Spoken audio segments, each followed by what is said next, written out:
Well, with the way you're sitting, it's kind of like, you're in a cabin on a cruise ship where it's just gently rocking back and forth with the waves. We can pretend, right? Right. and it's a pillow that props this up. Nobody has to know that. Shh, don't Well, the world knows it now. All right, well, welcome everybody to another episode of Spilling Ink. We are the talk show that takes you behind the book to meet the authors and professionals in the publishing industry. I've got Jane with me as always. How you doing, Jane? I'm doing good. Saturday night. No, I'm sequestered to the bedroom because we have a 2-year-old running around in the rest of the trailer, and they're trying to put him down to bed. So, lights, sound, the child. Yep. That's okay. You've got people to hang out with, so it's not so lonely in there. Absolutely. And I am, as always, Katie Solitis. Jay will be here shortly. He's actually driving home. He tried to call in from his phone, and let's just say that was not the best of connections. So Jay will be back shortly. But before we get started, we have to pay homage to our wonderful sponsors who make it possible for us to stream this show both on Facebook and YouTube. So our first sponsor of the day is Go Indie Now. They are the online indie artist network. They offer exciting new content weekly, monthly, and seasonally, all of which highlight, support, and promote indie artists of all forms. You can check them out at goindienow.com, subscribe to their YouTube channel, and follow them on Facebook. And Go Indie Now is beginning its new fall season of programming on Sunday, September 6th. They've got a brand new video posting every day until Christmas from then on out. So definitely check them out. And remember, it's always time to go Indie Now. How'd I do? Good? You did very good. Perfect. I know the boss is watching because he just said hello. So yeah. Yeah. No, there he is. Gotta make sure we do it good. Yeah. But anyways, we've got some great new authors to introduce our audience to. Let me go eeny, meeny, miny, mo. Mark, hey, tell us about yourself. Absolutely. Thank you very much for having me on the show, Katie. It's great to see you. My name is Marc Watson. I am a genre fiction author from Calgary, Alberta, Canada. And I have 3 books to my name at the moment. My debut, Death Dresses Poorly, followed by my epic fantasy duology, Catching Hell, Part 1, Journey, and Part 2, Destination. And coming up this September 25th, I will release my collection of short stories, just sitting here over my corner, in the corner here of my shoulder, and it is Between Conversations, Tales from the World of Ryujin. That is a really cool looking cover, though, by the way. Yeah, I like that. Thank you. We're going to talk a little bit more about how you're producing that one in just a second, but we want to introduce our other author. Jeffrey, it's your turn. Tell us a little about yourself.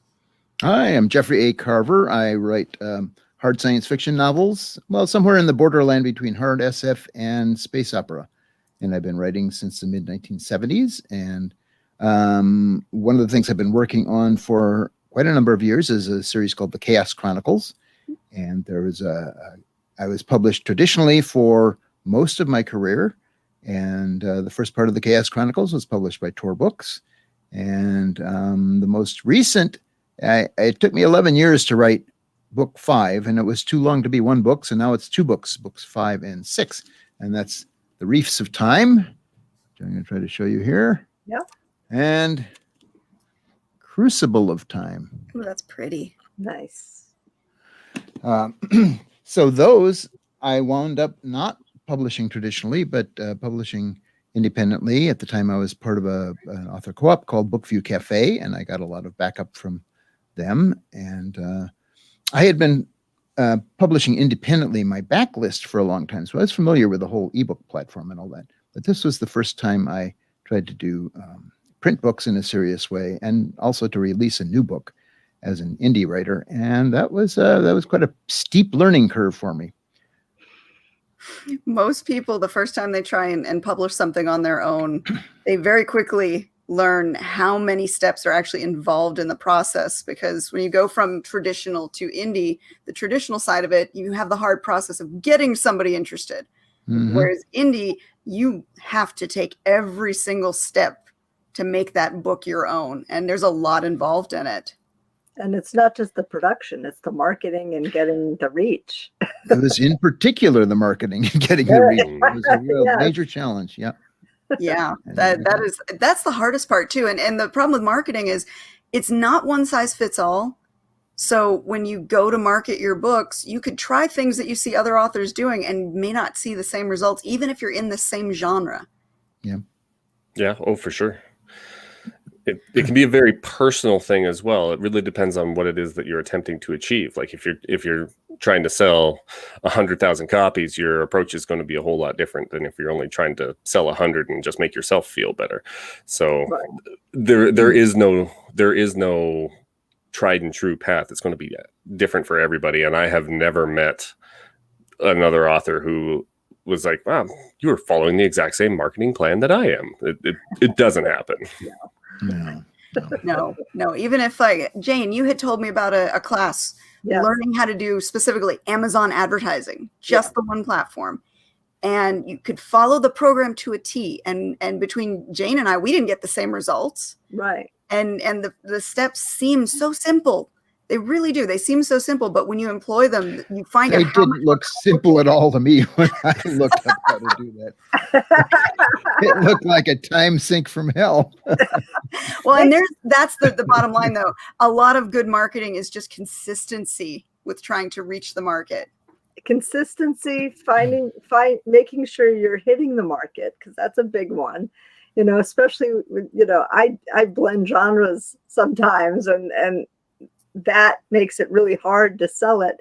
If I sell it to one, they might not like all of the things, and the other one, same thing. It's like, I'm not going to make everybody happy because I blended it.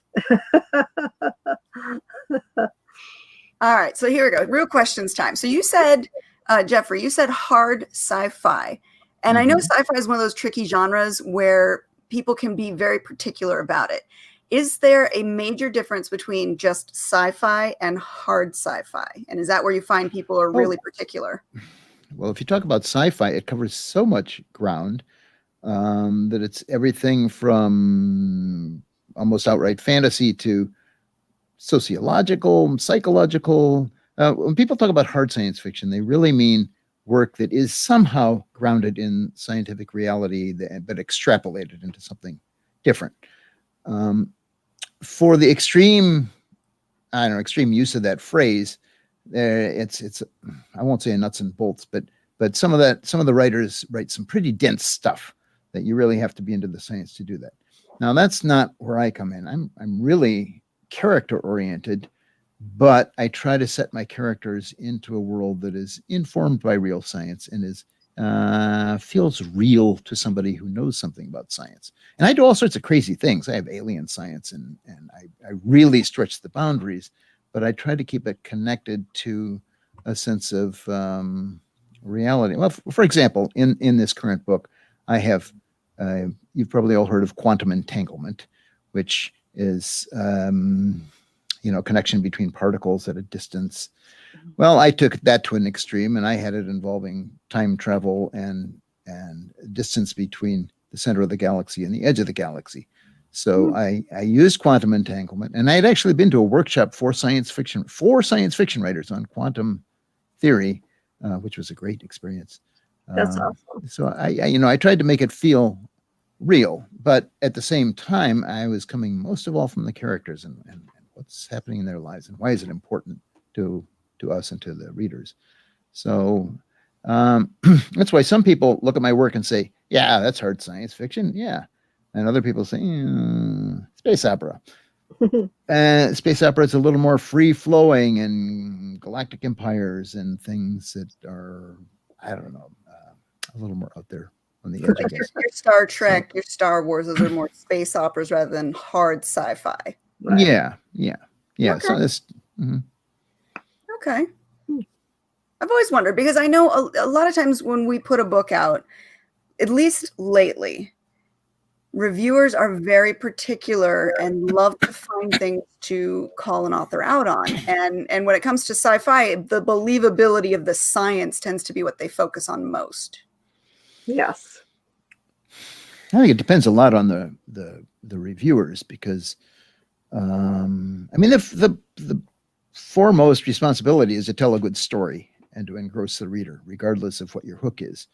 So if regardless of where you are on the spectrum of plausible science, if it's not pulling you along as a reader, then it's not going to work.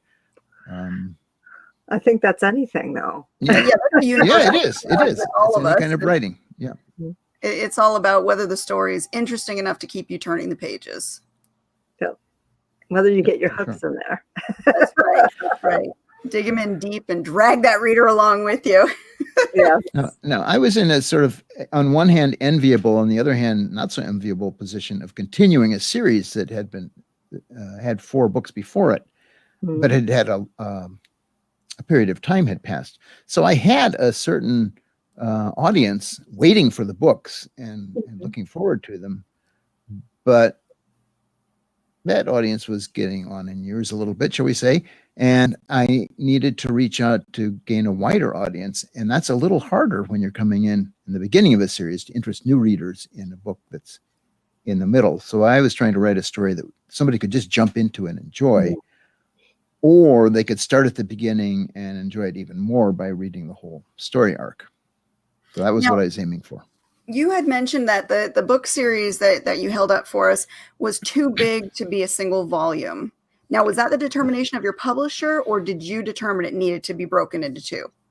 I pondered it for a long time. It was about, let's see, I think about 260,000 words, something like that. Wow. And I knew that my publisher was going to squawk over that. They didn't actually, and it was a weird thing where I was working with my editor with the publisher before they decided not to publish the books. But they didn't reject the books. They just said, it's been too long. We can't successfully do this. And so we had an amicable parting, but I think we all agreed that to publish these books, to publish them in print would have been made the print edition prohibitively expensive. So, with ebooks, you can get away with a long book.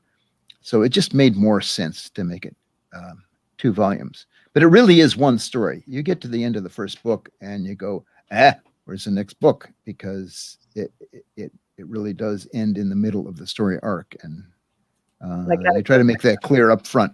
This is part 1 of 2 parts. You got to read both parts. Well, 200,000 words, that's definitely a lengthy book. And I think most, at least for genre fiction, most readers' expectations are between the 60,000 to 100,000 mark for just standard genre fiction. Would you agree with that? I think it's gotten a little longer since then. So each one of these is more like 130,000 words. But when I was first writing, 60,000 words was kind of the accepted length of a novel. And then they got longer and longer and longer. Mark, how about you? Where do you sit on the word count for your books? I am all over the show. I actually have a very similar story to Jeffrey because I have my Catching Hell duology, which I've marketed as a duology, and it's the exact same thing. It was 250,000 words, and I had to split it into 2 because it was much too large. And it's the same thing where you just realize when you're at the end of book 1, there's a little bit of a discrepancy. Like I found a very natural split in the story when I decided to split it. And so book 1 is about 120,000 words or so. And then book 2 picks up the slack. And there's very little that I had to do in order to make it fit that way. But my first book, Death Dresses Poorly, was 47,000 words. And it was beginning, middle, and end. No sequels intended. It was just a standalone story. And I was happy with that. And when Between Conversations comes out, now, granted, it's a collection of short stories, but some of them are pushing what I'm told is novelette territory. And now I'm starting to learn a bunch of new words. And they are, the whole book itself clocks in at almost exactly 69,000 words. So I have no hard and fast rule, especially as a pantser, as a purebred pantser. I sit down, I know the story that I want to tell. I have a general understanding of the characters. I know my beginning and I know my end, and then I see where it goes. And sometimes it's 250,000 word monster, and sometimes it's 45, 46, 47,000 words, and I'm happy with that too. So if I put limitations and rules on it, then I feel as though I'm putting limitation and rules on what I can write, and I don't want to do that. I want to write it and see if it works. I have no problems hacking it down after it's all said and done. I'm kind of the same as you. I set myself an average of where I want to target the book at, but that's not a hard and fast. The story goes for as long as the story needs to go for. If it goes over my estimate, whatever. If it's under my estimate and the story is complete, I don't feel the need of fluffing it up with added words if it doesn't need it. So while it's good to have a target or an idea of where you want it to be, the story is going to be the story in the end. Right. My thing was that when I first started writing Catching Hell, and it was taking like a year to write it properly. Now, I don't write a whole lot. Something that the audience should know is that I write very, very little. I only spend about 45 minutes a day, and even that's only on weekdays sitting in my cubicle at work. So I was doing that same thing when I wrote that, but I thought books are supposed to be long. I'd never written a book before, so I'm like, books are supposed to be long. It's supposed to take a year. And then when it was all done and I had this monstrosity on my hands, it was a wake-up call to the industry. I had no idea about word counts and those kinds of things. I just wanted to tell that story, and I told that story, and then I'm like, oh, that story is like way too big, and so many people were telling me to split it up. Yeah, and if you're getting readers telling you it's too much to handle and it needs to be split up, listen to the readers. Yeah. You know, there's back in the day, they used to have, what was it, the little penny dreadfuls, the little short, dime novels that were, small installment stories that you would look forward to the next installment. And they built up to a complete story, a complete series of stories that was one whole major plot. But they were nice in those small little chunks. And I think readers appreciate those just as much as they appreciate the big epic novels as well. Well, perceptions of these things are really fickle. My fourth novel was called The Infinity Link, and it was, for me, a very long novel at the time. I think it might have been 130,000 words, maybe 40,000. Anyhow, it was a fat book. And the publisher at Tor called me up one day, and he said, I really love your book. I just wish it weren't quite so long because of the thickness of the spine and how many books you could fit on a rack in a drugstore spinneret. And at the time, that's how a lot of paperback books were sold. And so he was just focusing solely on the marketing aspects. And a few years later, they brought out another printing of it, and they put a new cover on it, and they made it thicker. They printed it on thicker paper so that it was actually between 1/4 and 1/2 an inch thicker in the spine. And so somewhere in there, somebody had decided that, it makes sense to make it look like a doorstop novel instead of worrying about it being too big. So after that, I didn't take things as seriously when it came to word length. Yeah. I think it all depends on which marketing director is working that day and what their particular take is on it. You see this in the indie world too. You see a lot of indies will go ahead and put out their series, but they'll also put out the anthology or the omnibus edition. It's an extra way to make money from the same story. So you give it to people in different forms, and you still make money off of each sale, whether it's single book sales or a big, huge volume sale. Sure. So yeah, but it is fickle. It's whoever is in charge that day of making that decision gets to decide that. Now, we do have a totally question different between ebooks and print books also. Well, ebooks, you can't tell the size really. You don't know it until you open it up and start looking at it. Most people don't look at, the actual file length, how big it is. Right. You just look at that little bar at the bottom that fills up more and more with every page you turn, right? So you read for like 3 hours, and then suddenly it's only like this far. You're like, oh, I got myself a real good book here. Well, and also a little trick of the trade too, from book formatting is playing with fonts will definitely increase or decrease your page count without touching any words. So if you've got somebody who's printed with a thicker font and less actual printable size on the page, that book's going to look bigger, even though it may not have as many words as another book. This is where economics comes in. With so many of us selling print books through print on demand, the cost structure is very different from what it used to be with publishers running off thousands of copies. So that making a book thicker really means you have to charge more for the book in a way that I mean, you didn't have to before. So you're choosing how, what the trim size is going to be, because you want to keep the page count a little smaller so you can price it a little lower, but you want it to be a size that feels good to hold. And there's so many trade-offs involved in this that somebody, as a traditional writer, somebody else is making those decisions. Yeah. And as an indie writer, you're making those decisions yourself. Part of the work I do for my clients is to give them the instruction on this. Look, if I'm going to format your book, are you looking for more white space and increasing your page count, or are you looking to make your production costs smaller by decreasing page count and having less white space in your book? A lot of times I'm finding that they don't really seem to understand the concept until I show it to them. And then they're like, no, this doesn't look right. And it's like you have to redo the job all over again. Yeah. Because it's going to cost them a lot more money if they do it the way that they envisioned it versus the way it's going to actually print. And so I do a lot of customer education now before I start doing work on clients' books to make sure that they absolutely understand this, because it's going to affect your bottom line when you sell this book, how much that production cost is. Right. I have a long-standing rule, and that is, Lord save me from an artist's vision. I'm just as guilty of it, I admit. But I mean, I'm throwing myself under the bus when I say that. But I completely understand. Like, this isn't what I pictured. Well, what you pictured is going to make this book cost $10 more.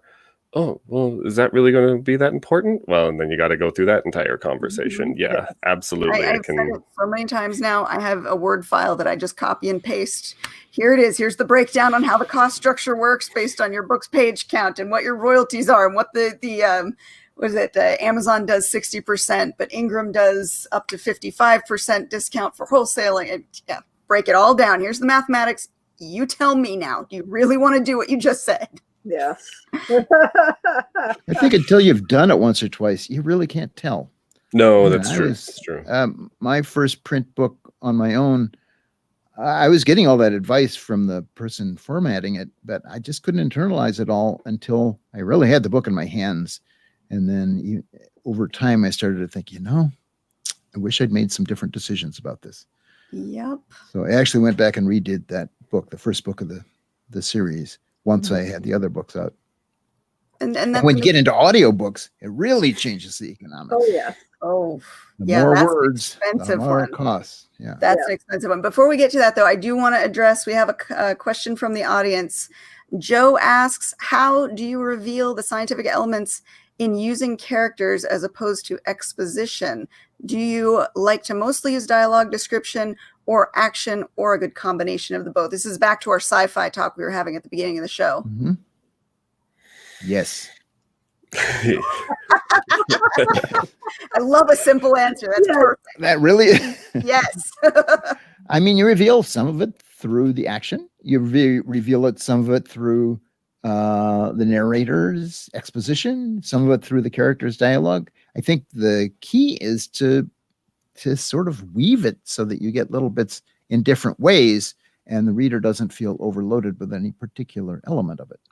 And it feels more natural that way, I think. Yeah. Yeah, I think that's the key, is it's got to feel natural to the reader, not lumped in there just for show.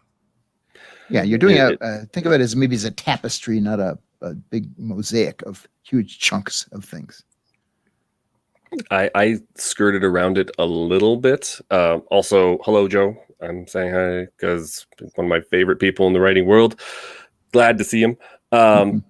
I skirted around a little bit because I wrote science fantasy. Like in Catching Hell, it has two main protagonists, and the whole concept of the story is that one character goes into a world of magic, which I still explain with the basis of science, but for all intents and purposes, we're talking about a magic world. And the other one goes into a world of the technological and things that they had not really experienced up to that point. So I was able to explain some of the technological things using my magic jargon, and then I was able to explain some of the magic using my technological jargon. So there was just enough separation from reality that I made magic, I think I made magic sound like technology, and I made it sound like science. in the one instance where I did write a hard science fiction, which was a short story I had published last year, it was all show don't tell, because I had to find a way to step away from what I was used to and how I was writing that. So it wasn't as, I wasn't as loose with the rules. Interesting. It's got to fit the story. It's got to be something that a reader is going to understand well enough. And sometimes it takes a little bit more explanation. Sometimes it takes, a character using a specific item and failing with it, and you show them not able to use that item to learn about it. So it becomes natural in the story. You might try different ways for different pieces you write too, just to test your own skills to see what you can do. Sometimes I really like things explained sufficiently that I really understand what's going on in the story. And other times a writer will take you on a ride and you really aren't entirely sure what's going on, but it's a fun ride, and that has its own appeal as well. You ever back your characters into a corner and now you have to get them out? Back myself into a corner. It's the problem. It's the problem with being a pantser. Like I said, you just kind of go off the rails and you just start to write things, and I still have that end goal in mind. And then I'm like a chapter and a half into a direction I thought was really great, and then I'm like, oh, well, this is going to bring this entire story to a halt, or it just doesn't make sense for the characters, or like something, and then you have to go back and you're just like, chop. Save what you can, maybe save a good line or so or a decent scene, but I have absolutely hacked chapters out because it started to go into a direction that I didn't intend, and it wasn't going to be helpful. And something you said right there, you cut it, but you can save it into a different file for use later. Because a lot of times those words are great. They might not be great for this story, but the words are good and have use, and you can find a place to put them in somewhere else later down the road. Yeah, absolutely. I cut out an entire main character. I had written 3 protagonists for the story. I lived with them as they were for about 3 years. And it was my personal realization that the story worked better as one goes one way, one goes the other, and not 1 and 2, right? And then I had to cut, but that character had some very key lines. It had some very key emotional moments, and I had to find a way to distribute those because it was still drawing the plot forward. Overall, I thought the character was worthless, so goodbye, Paul. But he still hit some story beats that were necessary. So I have the original, and then the original files, and I just cut what I need, make sure it made sense with the character that I was giving it to. See, I find it hard to cut characters, but Jane, we know that you're just like, done. Kill them. Kill them all. Yeah, last week I surprised her. I sent her, a high point of the story, the climax, and she was absolutely floored. I did not kill people. That was my response. I went, everybody lived. What happened? Where did Jane go? That was the twist. That was Jane's twist. And if you're a reader of her books, that will definitely be the Shyamalan twist at the end. It'd be like, oh my God, hold on a second. Yes. So, and that's coming out in October. That's the reverse of the Shakespeare ending. Yes. But it does set up for book 2 nicely. I still have another book to write. I have no confidence in any of those characters left once you get into book 2. You've set them all up now, and if and when I was to read it, I would not anticipate any of them going to live. I just want to point that out. Well, and the key to setting an enjoyable story is setting up your expectations. Mm-hmm. And then throwing in that twist that's either going to make everyone cheer or make everyone go, oh my God. And there's your reaction. That's what's really going to dig the nails into your readers. And yeah. Yep. Jeffrey, you were going to say something I keep wanting to say Jeremy Carver. I won't answer. Supernatural, sorry. I don't remember what I was going to say. So. That's okay. What is your character kill count? I don't kill characters too often. You know, I was on a panel once with some of the top writers in the field, and the question came up: do you ever let your characters ever try to take the story away from you? Mm-hmm. And I have one writer friend who had a book that was absolutely transformed in a good way by a character taking the story away from her. And another fantastic writer said, absolutely not, never. They try to take the story over, I kill them. I just kill them. So it works either way. I generally have some idea when a character is going to die, but not always. Sometimes I get surprised by it. Yeah, I've had characters. I did have to go back and retroactively kill a character where I realized some chapters in that, one reason this doesn't feel right to me is something should have happened back then, and this character is no longer with us. So that was hard. I get very emotionally attached to my characters. So do I. And I do too. I'm the same way. I wrote a character specifically meant to die in a story. And by the time I got to that moment, I couldn't do it. And then had to rewrite the beginning of that story over again to compensate for the lack of death in that character. And it turned it out really well. I liked that. But originally that character was intended to die. And Mike here in the comments section says that he has a harder time trying to figure out, what is it? A better time trying to keep my characters alive rather than trying to figure out how to kill them. Suicidal characters. Yeah. Usually I'll mine kill die them all. Like, oops. I like a good emotional death. If there's going to be a death, it's got to be something that's really going to tug at the readers and make them feel something. And I still, to this day, in my very first series that I wrote, in book 3, there's a death right off the bat from an established character that I have readers send me notes, hateful notes, that I killed this character. And because I know they're so emotionally invested in that character, I did my job right. Mm-hmm. And that character's death went on to push another character to do something. It had to happen. So I hit the right emotional notes for these readers to be like, I can't believe it. I absolutely hate you. And they still bought the next book because they had to find out what happened. Yeah, the hardest one for me to let go of was in oh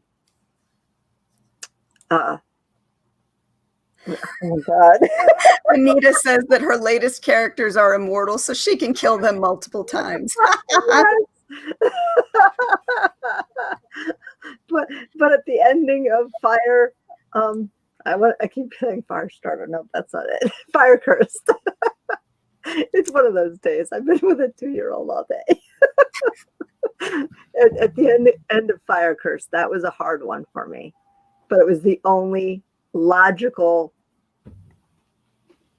ending. And I can freely admit I have very little connection to any of my characters, even the ones that are based on me, which I have admitted a few times that Death Dresses Poorly has 2 main characters, one of which is kind of a 20-year-old me, and the other one is kind of a 55, 60-year-old me, and what it would be like if those 2 personalities clashed together. And a lot of what I've been writing is kind of a world that my mind has lived in since I was about 15 or 16 years old. But the things that inspired these characters and inspired these stories in the first place, the popular culture that I was watching or reading at the time, death was like common. It was the same as just getting out of bed. So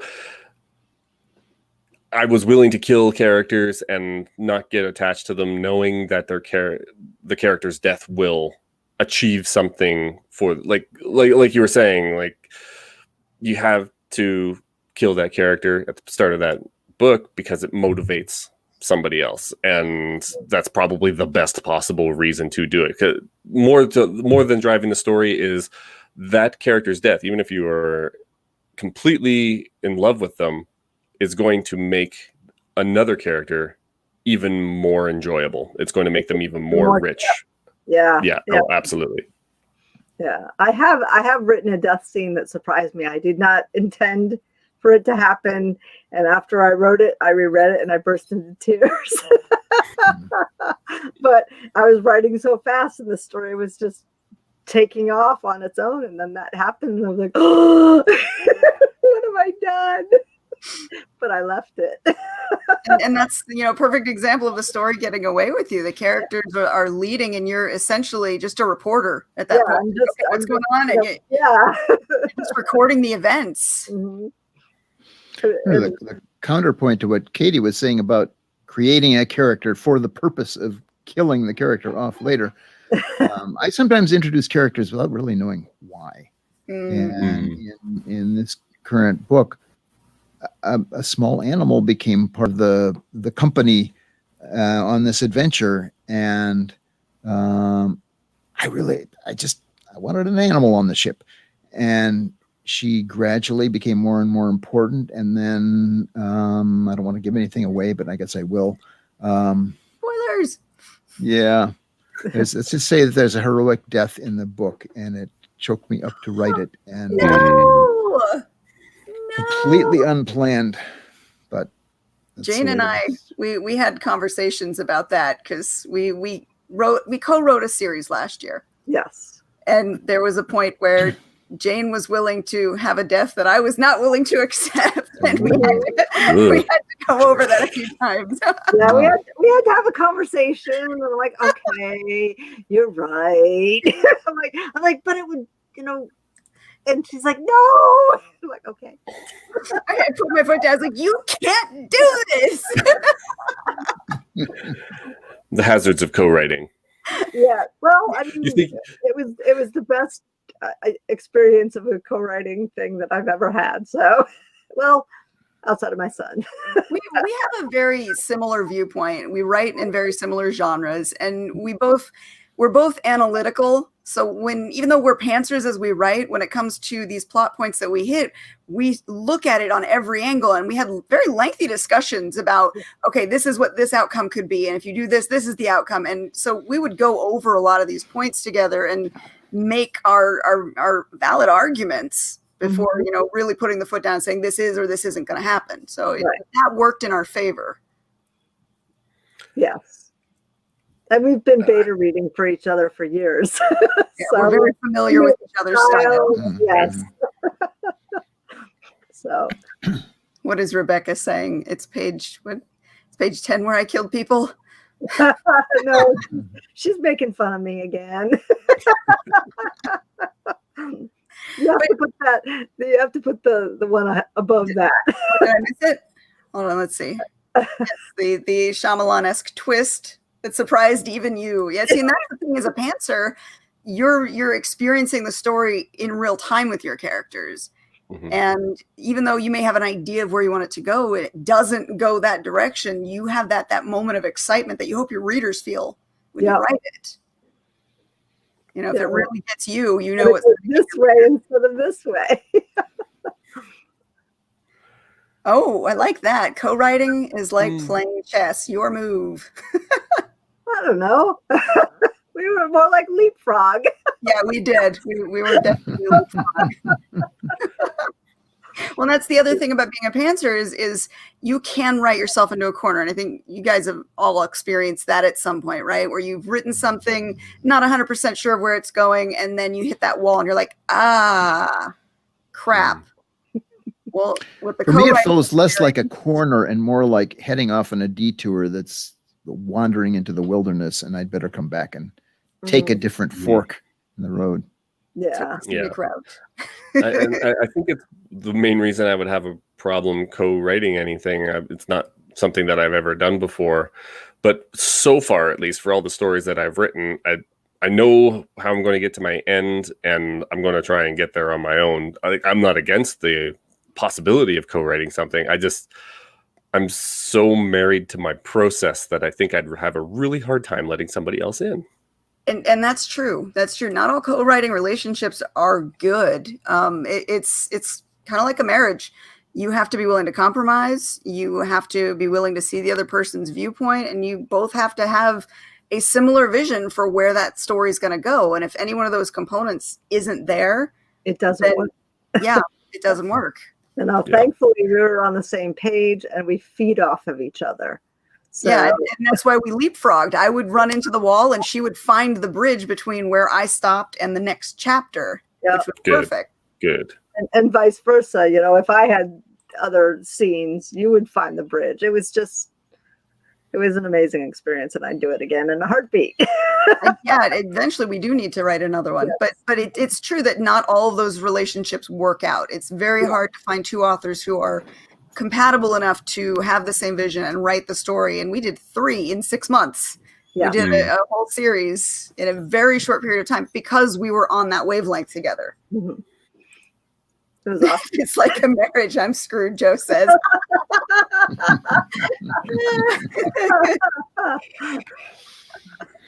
No comment, Joe. We love you. Aww. Oh, and Rebekah says it's symbiotic writing. I like that too. Yeah. Back on our sci-fi theme. Have any of you written in somebody else's world? I've done that a couple of times. And that's another one that's hard. I mean, I did fan fiction on Supernatural for the show just because I wanted to. So yes, it's kind of tough to write in somebody else's world. I've written in a series that we had 17 different authors and we did 17 different books, but had to adhere to this one world. So I've done that too. So yeah, it is tough to stick to something that you didn't create. I've done it just a couple of times, and most recently, the latest version of Battlestar Galactica that was done by the Sci-Fi Channel. I wrote the official novelization of the miniseries, the 4-hour miniseries that kicked it off. And I found it to be a really kind of fun experience because I had just finished drafting a book of my own that was complicated and like the creative side of my brain was just wrung out. Mm-hmm. And I got to write a story where it was all about the craft. It was about making the story kind of sparkle and interesting, but not having to come up with the story because it was already there. And I kind of enjoyed that as a sort of a busman's holiday from the kind of writing I usually did. And the readers seemed to like it. And it was interesting to have to be constrained by someone else's world, and where their world didn't make sense to me as the prose writer. Things that made sense on the TV screen didn't always make sense when you thought about it on the page. And trying to navigate that and change it just enough to satisfy me, the reader, I don't know about the other readers, without making it feel like I was violating what the TV show had did. Enough to make it your own without, you know. Yeah, you and yes.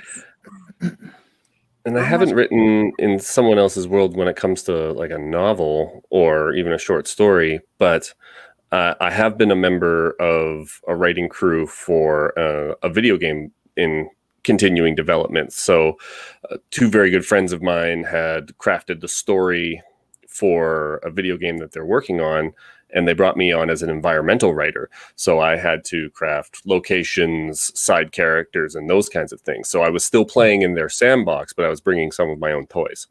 And that was a lot of fun because, especially with a video game, I could say, here's this giant set piece, or here's these kinds of characters. And then they, as the designers of the game, could say, do you know how difficult that's going to be to computer animate and to let's see how we can pare this down a little bit. So I could take those complicated ideas and I could try and like siphon out all the really good stuff and turn it into something that they could actually produce without breaking the bank on an independent video game.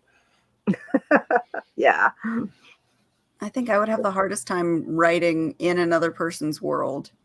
I would be worried about screwing it up, I think, because if somebody's gone to they've created the world, they've created the depth of the world, the rules of the world. If there's a magic system, the rules of that magic system, and you really have to adhere to that to remain in their world. and I would be so afraid of stepping out of line or messing up or breaking one of those rules. And then you have, readers who will call you out on it because they pay very close attention when it's a world they absolutely love. So I've not wanted to delve into writing other people's stuff. Readers paying attention is a sort of interesting thing. When I wrote the Battlestar Galactica book, there were certain things that weren't in the original. And in a phone conference with the producers, I said, remember, have you all seen it? The TV show? James, yeah. Oh, yeah. There's this sexy blonde Six who's a Cylon. And I said, she's never given a name. And I find it hard to believe that this guy Baltar has been carrying on with her for who knows how many weeks and months. He must call her something. And they said, well, make up a name for her if you want. So I did. And a name just popped into my head, which was Natasi. I thought it sounded sort of sexy and sort of sinister all at the same time. And I didn't think any more about it. And then shortly after the book was published, someone brought my attention to a BSG website where people discussed this stuff in intimate detail. And they were talking about how the writer of the novelization had called her Natasi, which was I, Satan, spelled backwards. What did this mean? and was it canonical? The agreement was it was not canonical. Whoa, what is canonical? Isn't that the great question we all wrestle with? Well, and if you're part of a fandom, Battlestar Galactica, Star Trek, Star Wars, all of these major IPs that have fandoms that span for years and years, they dissect every little thing. And is this part of canon? Is this not? How does this fit? This doesn't fit because why? And YouTubers make livings off of dissecting these things. Mm-hmm. It's huge, and it's not something I think previous generations have dealt with. Well, it's only so long in our history of popular culture that we've even been embracing these kinds of massive worlds, right? Like we can look back. I'm going to put a pin in the mid 70s. I mean, obviously we had science fiction and obviously we had fantasy and those kinds of things before that. But okay, so the mid 70s comes along, the big summer blockbuster is created, and now we're dealing with worlds of Star Wars. And although kind of niche in its day, Star Trek is now producing motion pictures, so that world is growing as well, and the media grows and it grows and it grows, and so does its fandom. And now you're going to have the people who sit there with a magnifying glass and they're saying, well, this is an ever so slightly different spelling than what the character had in this novelization that was like 5 years ago, and they're going to tear it apart. That you kind of separate yourself out a little bit. Yeah. It is now. You have the internet for people to talk about these things. Earlier, you had fanzines and things, but once all this stuff went online, it changed the dynamics of it completely, I think. Absolutely. I can imagine back in Shakespeare's time, people going down to the pub and discussing the play they just saw. Yeah. But not in the same depth that we do today. Right. And you're right. The internet, the anonymity angle of the internet allows for more freedom of speech without any kind of repercussion. So people are braver about what they say. Too. Yeah. Yes. Yeah. Hiding behind their icons. Mm-hmm. So I was hoping we could talk a little bit about audiobooks before we should, because we're towards the end of the show, and let's just dive right into it. So you're making an audiobook right now for your latest book? Yes, I'm you're producing it. Say it. I have arranged for an audiobook to be made by if you're a follower of audiobooks, you've probably heard Stefan Rudnicki's voice. He's one of the top narrators in the field. And he had done the narration of the first book of the series, which was kind of a standard publishing arrangement. But the publisher who backed it didn't want to do any more. So in the end, I hired him to do the rest of the series. And he's right now halfway through doing the new duology. And it's an investment, considerable investment of money, but also time and thought. I'm listening to his recording of the first book and marking spots that little tweaks have to be made, and then getting it out distributing it to the readers is a whole nother level. I'm working both through ACX and through Findaway Voices. Findaway has a wide audience. ACX does a faster and I think better job of getting it into Audible, which is kind of like Amazon. It's the biggest chunk of the audience. So now, as a question for our audience members to really get an idea of the cost that's involved with producing an audiobook, just ballpark, you don't have to give specific numbers. Are you using a per finished hour method of compensation? yes. And what is the approximate for a per finished hour? I think because I opted to go with one of the top guys. So it's a lot more than you might pay another narrator. And I think it's $400 per finished hour. So we're talking for a long book, it can be as much as $5,000 to $6,000, which I hope to recoup while I'm still breathing.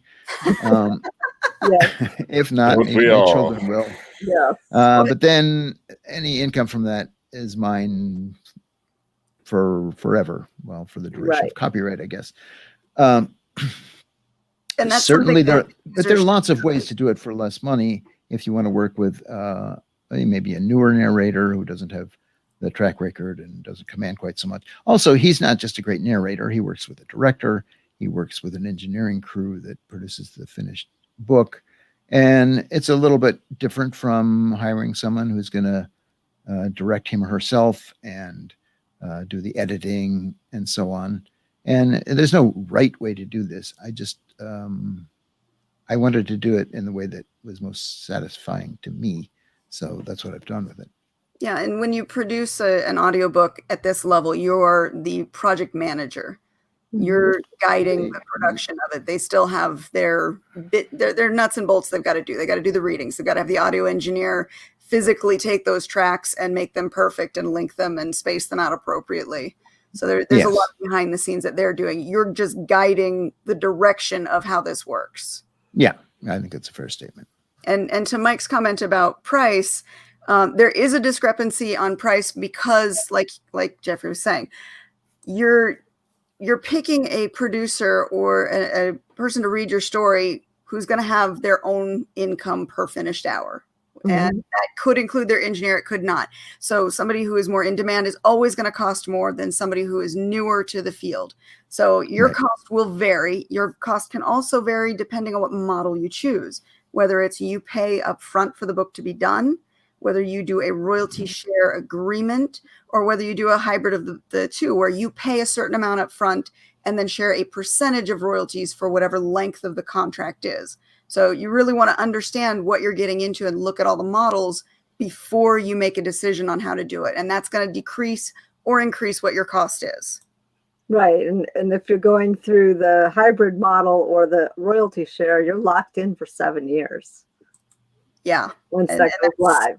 There's some fine print most people don't see is there's a time period that you're locked into it. 7 years can be a very long time, especially if you're a series author and you're trying to get all of your books done by one producer, or perhaps you started working on it and you don't or can't work with that producer again, and you've got 2 or 3 more books in that same series. You're locked in for those that are done for 7 years. So you really got to read your contracts carefully. Yes, and for the new people going out to ACX, I mean, when I was new into it, they were offering bounties, but they could only be for a certain period of time. So I had multiple narrators in a single series, which I just got rights back, and I'm having somebody else redo it. But at that point in time, I didn't outlay any cash, so I had to be at the mercy of the narrators at that time. And I had a lot of good ones, but I wanted the consistency, and I had to wait for it. I might point out that most of my list of books, I've written 18 books, and most of those were actually sold by my agent to Audible years ago, and it's at no cost to me. I mean, I got a modest advance for it. Which was good because it got them into audiobook, but not necessarily so good because I had no say over who did the narration. Mhm. And I was really happy with some of the narration and not so happy with others. Right. And so someday there are some books I hope to redo, but Yeah, I've been lucky to find some really good ones that started off as royalty share, but are now starting to charge. But they're good enough to remain with because they're always professional. They always hit their marks. They always, make it engaging. So it's like, yep. Reach into the pocket here.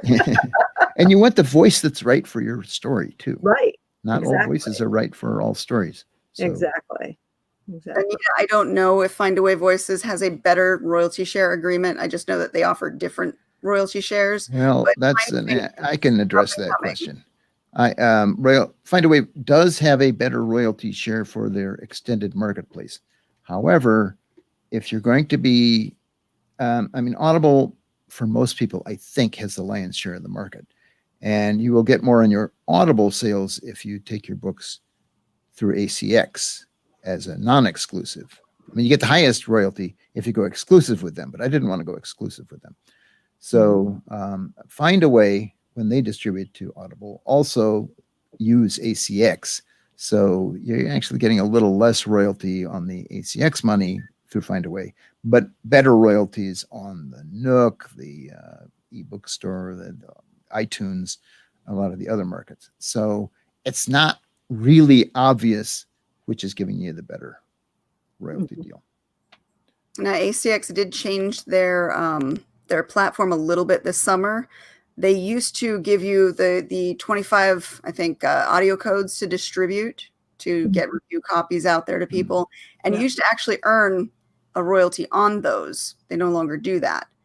And that actually halted one of the productions on my books. I was doing the 3 Little Werewolf books, and my producer for the first 2 and I were just doing it as a royalty share.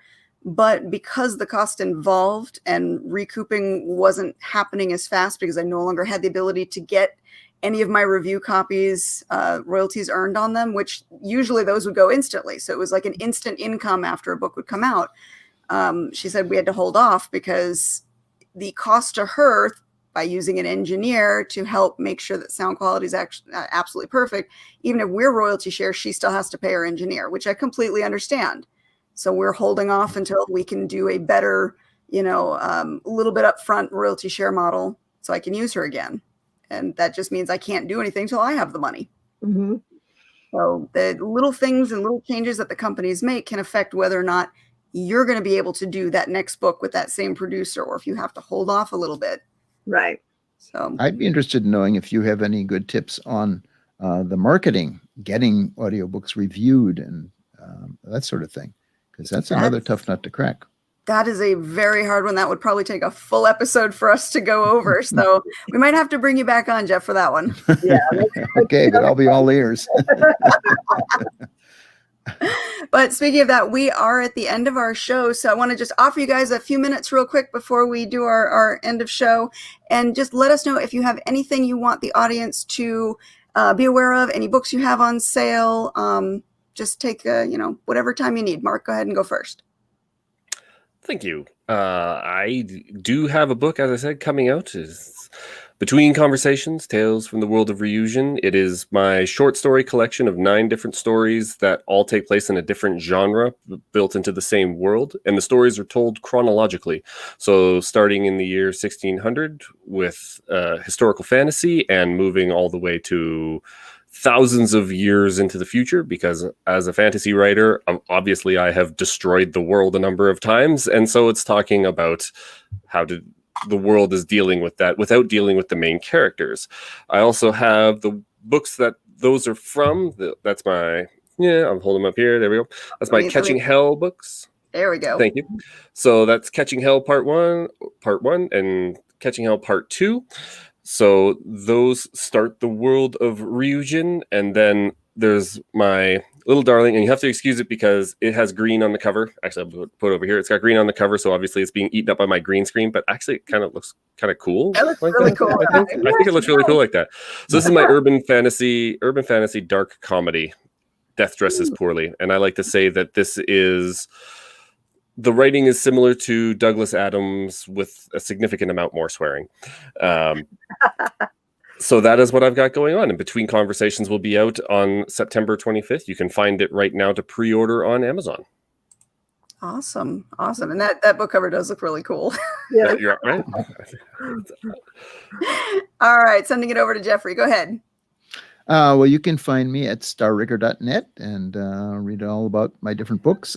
I have a series that's called the Star Rigger Universe, which is quite separate from the Chaos Chronicles, as well as a number of standalones and some short stories. I do, from time to time, run BookBub specials on some of my ebooks. So that's a good way to get a quick look at something if you want to give my books a try. And also, the first book of the Chaos Chronicles, Neptune Crossing, is permanently free as an ebook. So you risk nothing by going to the ebook store of your choice and downloading Neptune Crossing and see whether you like the series. And if you do, keep reading, please, and tell your friends. And that's actually one of the best marketing tips a lot of people will tell you is to have a reader magnet like that, something that is free that gives people the opportunity to try before they buy and see if they like you as an author. So that's excellent. Now, we will be putting the links for both of you guys and in our show notes on our YouTube page so people can easily click and find them and hopefully pick up your books.